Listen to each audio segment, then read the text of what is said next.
వేదాలు అంటే ఏమిటి? ఎప్పుడు వ్రాయబడ్డాయి? వేదాలలో క్రీస్తు పుట్టుక గురించి ఏమని వ్రాయబడింది? తొలి వేదాలలో వ్రాసిన అసలైన సత్యదేవుడు ఎవరు అనే విషయాలు ఈ వీడియో ద్వారా పూర్తిగా తెలుసుకుందాం. వేదాలు బ్రహ్మముఖోద్దిష్టములు అనగా వేదాలు బ్రహ్మముఖం నుండి వెలువడ్డాయి. బ్రహ్మ అనగా సృష్టికర్త అని అర్థము.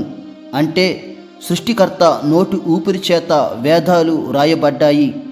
ఇవి సుమారు క్రీస్తుపూర్వం 2000 సంవత్సరంలో సంస్కృత భాషలో వ్రాయబడ్డాయి. అలాగని అంతకుముందు కాలంలో వ్రాయబడడానికి ఆస్కారం లేదు. ఎందుకంటే బాబేలు గోపురం దగ్గరే భూమి మీద అనేక క్రొత్త భాషలు పుట్టుకొచ్చాయి. అందులో సంస్కృతం ఒకటి. బాబేలు గోపురం కంటే ముందు భూమి మీద ఒక్క భాష, ఒక్క పలుకు మాత్రమే ఉన్నాయని లేఖనం సెలవిస్తుంది. ఆదికాండము 11వ అధ్యాయము 1వ వచనం. భూమి ఎందంతటా ఒక్క భాషయు ఒక్క పలుకును ఉండెను. ఈ లేఖనం ప్రకారం భూమి మీద జనులందరూ ఒక్క భాష మాత్రమే మాట్లాడుకునేవారు. అలాగే ఒక్క పలుకు అంటే ఒకే యాసతో ప్రజలందరూ మాట్లాడుకునేవారు. అంటే భాష ఒక్కటే, ఆఖరికి మాట్లాడే యాస కూడా ఒకటే. ఈ ఒక్క భాషను ఉపయోగించుకుని నిమ్రోదు తనను తాను దేవుడిగా పరిచయం చేసుకోవడానికి బాబేలు గోపురం కట్టాలన్న కుట్రపూరిత ఆలోచనలు నిమ్రోదు కలిగి ఉండడం వల్ల దేవుడు దానిని గ్రహించి భాషలు తారుమారు చేశాడు. ఆ సమయంలోనే క్రొత్త భాషలు పుట్టుకొచ్చాయి. అందులో సంస్కృతం ఒకటి. అప్పటికింకా అబ్రహాము పుట్టలేదు.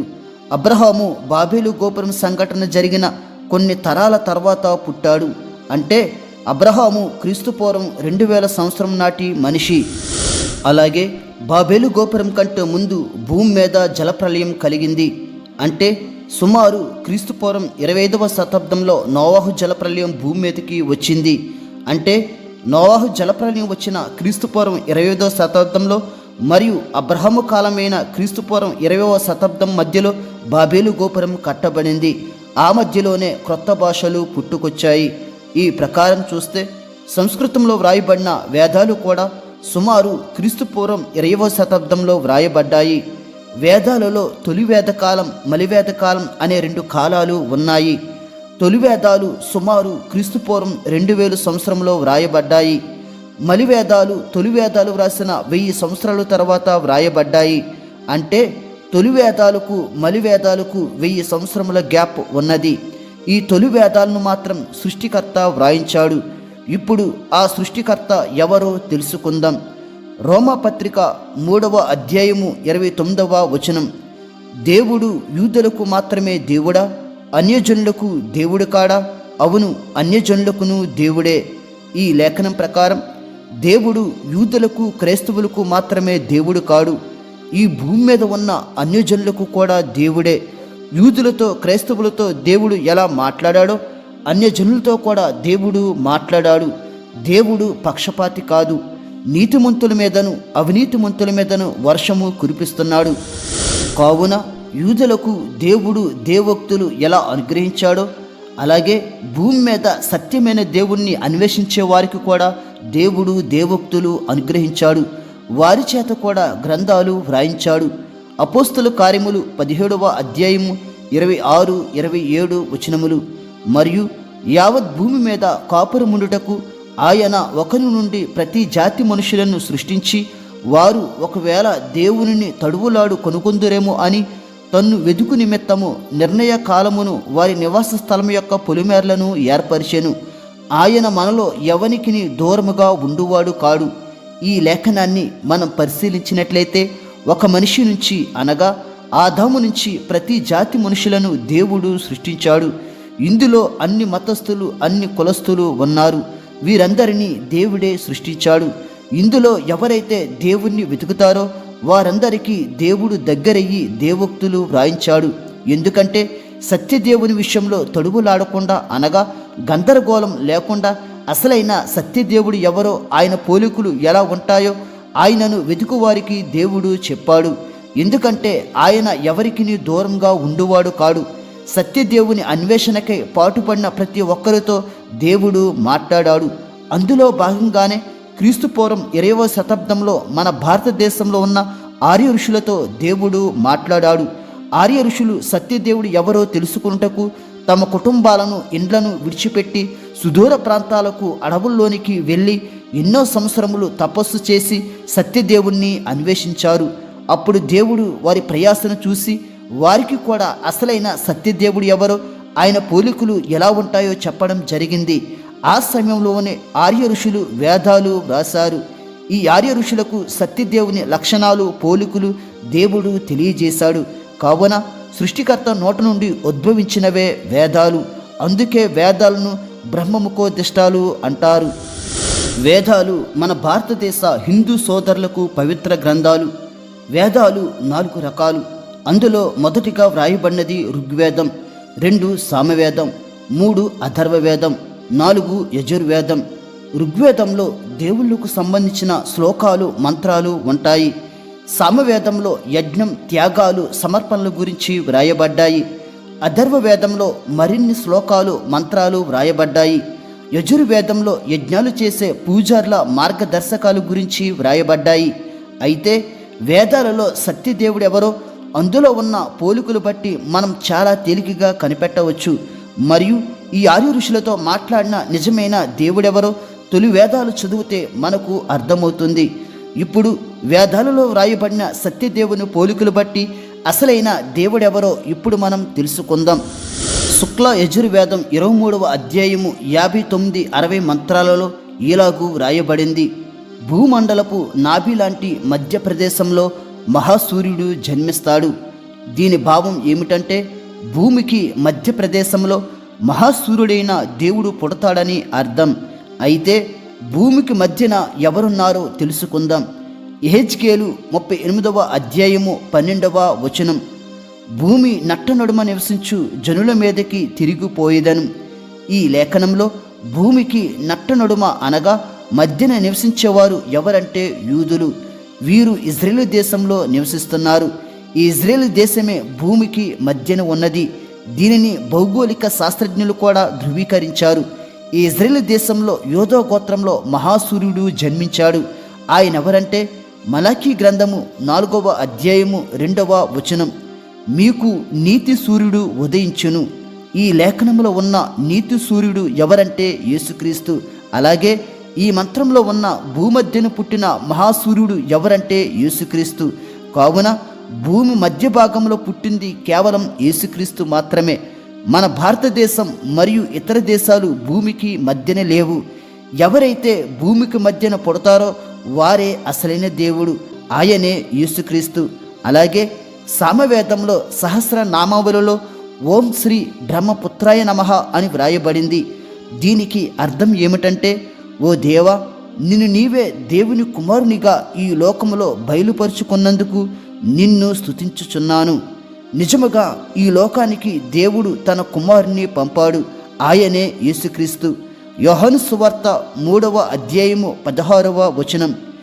దేవుడు లోకమును ఎంతో ప్రేమించెను కాగా ఆయన తన అద్వితీయ కుమారునిగా పుట్టిన వానియందు విశ్వాసముంచు ప్రతివాడును నశింపక నిత్య జీవం పొందినట్లు ఆయనను అనుగ్రహించెను. ఈ లేఖనం ప్రకారం దేవుడే కుమారునిగా మనం నిత్య జీవం పొందాలి అని ఈ లోకానికి బయలుపరచబడ్డాడు. అందుకు నిన్ను స్తుతిస్తున్నాను అని వేదాలలో వ్రాయబడింది. అలాగే ఇదే సామవేదంలో ఓం శ్రీ కన్య సుతాయ నమః అని వ్రాయబడింది. దీని భావం ఏమిటంటే, ఓ దేవా, నీవు కన్యక గర్భమున జన్మించినందుకు నిన్ను స్తుతించుచున్నాను. ఈ భూమి మీద కన్య గర్భాన పుట్టిన ఏకైక దేవుడు యేసుక్రీస్తు మాత్రమే. మరే ఇతర దేవుళ్ళు అనబడిన వారు కన్య గర్భాన జన్మించలేదు. యెషయా గ్రంథము 7వ అధ్యాయము 14వ వచనం. కన్యక గర్భవతి కుమారునికని అతనికి ఇమ్మానుయేలను పేరు పెట్టెను. ఈ లేఖనం ప్రకారం కన్య మరియ గర్భాన పుట్టింది కేవలం యేసుక్రీస్తు మాత్రమే. ఈయనే సత్యదేవుడు. ఇతర దేవుళ్ళు అలా ఎవరూ పుట్టలేదు. అలాగే సామవేదంలో ఓం శ్రీ ఉమర్దాయ నమః అని వ్రాయబడింది. దీని భావం ఏమిటంటే, పరిశుద్ధాత్మ వలన జన్మించినందుకు నిన్ను స్తుతించుచున్నాను. ఇలా పరిశుద్ధాత్మ వలన జన్మించిన ఏకైక దేవుడు ఎవరంటే యేసుక్రీస్తు మాత్రమే. మత్తయి సువార్త 1వ అధ్యాయము 20వ వచనం. ఆమె గర్భము ధరించినది పరిశుద్ధాత్మ వలన కలిగినది. ఈ లేఖనం ప్రకారం కన్యమర్య పరిశుద్ధాత్మ వలన గర్భము ధరించి యేసుక్రీస్తును కన్నది. ఈ విధమైన పుట్టిక ఏ దేవుడికి లేదు. అలాగే ఋగ్వేదం 6:16లో ఈ విధంగా వ్రాయబడింది: ఏషః దేవః ప్రతిస్రోను సర్వః పూర్వో యజాపః సావు గర్భే అంతః ప్రత్యంగ జనం త్రిష్టితి సర్వతో ముఖః. దీనికి అర్థం ఏమిటంటే, ఈ జగత్తును రక్షించడానికి వచ్చువాడు యేసు. ఆ యేసు తూర్పు దేశంలో పరిశుద్ధమైన కన్యక గర్భమున దేవశక్తి ద్వారా గర్భము ధరింపబడి ఈ లోకంలో ఉద్భవించెను. ఇటువంటి పోలిక కేవలం యేసుక్రీస్తుకు మాత్రమే ఉన్నది. మత్తయి సువార్త 1:21 ఆమె యొక్క కుమారుని కనును, తన ప్రజలను వారి పాపముల నుండి ఆయనే రక్షించును గనుక ఆయనకు యేసు అని పేరు పెట్టుదవలెను. ఈ లేఖనం ప్రకారం కన్య గర్భాన జన్మించి ఈ లోకాన్ని రక్షించడానికి వచ్చిన ఏకైక దేవుడు యేసుక్రీస్తు మాత్రమే. కావున ఈ శ్లోకంలో కనిపిస్తున్న నిజమైన దేవుని పోలికలు యేసుక్రీస్తులో మాత్రమే ఉన్నాయి. పైగా ఏషః దేవః అని వ్రాయబడింది, అంటే యేసు దేవుడు అని వ్రాయబడింది. అలాగే మరొక శ్లోకంలో ఈ విధంగా వ్రాయబడింది: హేతో రాతిఫలం యాష మాది రేత ఫలసచః తదా జన్మ భవిల్తేషాం పుత్ర జన్మ పితృవ్యధి.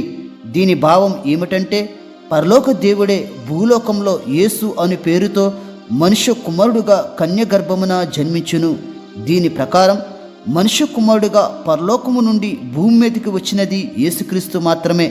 యోహాను సువార్త 3:13 మరియు పరలోకము నుండి దిగివచ్చిన వాడే, అనగా పరలోకములో ఉండు మనుష్య కుమారుడే తప్ప పరలోకమునకు ఎక్కిపోయిన వాడెవడునూ లేడు. ఈ లేఖనం ప్రకారం పరలోకము నుండి మనుష్య కుమారుడుగా వచ్చిన దేవుడు ఎవరంటే యేసుక్రీస్తు మాత్రమే. తిరిగి ఆయన మాత్రమే పరలోకం వెళ్ళగలిగాడు. ఇటువంటి పోలికలు భూమి మీద మరే ఇతర దేవుళ్ళు అనబడిన వారికి లేవు. అలాగే భవిష్య పురాణంలో వ్యాస మహర్షి ఈ విధంగా వ్రాసాడు: ఈసా పుత్రంచ మావిద్ది కుమారి గర్భ సంభవం మ్లేచ్ఛ ధర్మస వక్తారం. దీని అర్థం ఏమిటంటే, ధర్మం తప్పి ప్రవర్తించే వారికి ధర్మాన్ని బోధించేవాడు కన్యక గర్భాన జన్మిస్తాడు. అతడే దేవుని కుమారుడని తెలుసుకోండి. ఇలా ధర్మాన్ని బోధించి కన్యక గర్భాన జన్మించింది యేసుక్రీస్తు మాత్రమే. మత్తయి సువార్త 22:16 బోధకుడా, నీవు సత్యవంతుడివై ఉండి దేవుని మార్గము సత్యముగా బోధించుచున్నావనియు, నీవు ఎవరిని లక్ష్య పెట్టవనియు మోమాటము లేనివాడవనియు ఎరుగుదుము. ఈ లేఖనం ప్రకారం చెడ్డ మార్గాల్లో జీవిస్తున్న ప్రజలకు సత్యబోధ బోధించిన సత్యమైన దేవుడు యేసుక్రీస్తు మాత్రమే. కావున వేదాలలో కనిపిస్తున్న సత్యదేవుని పోలికలు గమనించినట్లయితే ఇవి కేవలం యేసుక్రీస్తులో మాత్రమే కనిపిస్తాయి. మరే ఇతర దేవుళ్ళలో ఇటువంటి పోలికలు అస్సలు కనిపించవు. కావున ఏ దేవుడైతే 6 ఋషులతో మాట్లాడాడో ఆ దేవుడే తన పోలికలను వేదాలలో వ్రాయించాడు. ఆయనే నిజమైన దేవుడు, ఆయనే సత్యవంతుడు, ఆయనే యేసుక్రీస్తు. కావున ఆయన ద్వారానే మనకు రక్షణ కలుగుతుంది. ఇక భూమి మీద ఎవరి వల్ల మనకు రక్షణ కలగదు. అందుకే వ్యాస మహాముని ఈ విధంగా వ్రాసాడు: ఓం ఇత్యేకాక్షర బ్రహ్మ ధ్యేయం సర్వ ముముక్షుభిః. దీని అర్థం ఏమిటంటే, వాక్యమైన దేవుణ్ణి ఎవరు ఆరాధిస్తారో వారే సత్పురుషులవుతారు, వారు పరలోకానికి వెళతారు. దీని ప్రకారం వాక్యమై ఉన్న దేవుడు ఎవరంటే యేసుక్రీస్తు. ఆదియందు వాక్యముండెను, వాక్యము దేవుడై ఉండెను, ఆ దేవుడు యేసుక్రీస్తు మాత్రమే. ఆయన ద్వారానే మనం పరలోకం చేరగలము. యోహాను సువార్త 14:6 యేసు, నేనే మార్గమును సత్యమును జీవమును, నా ద్వారానే తప్ప ఎవడును తండ్రి యొద్దకు రాడు.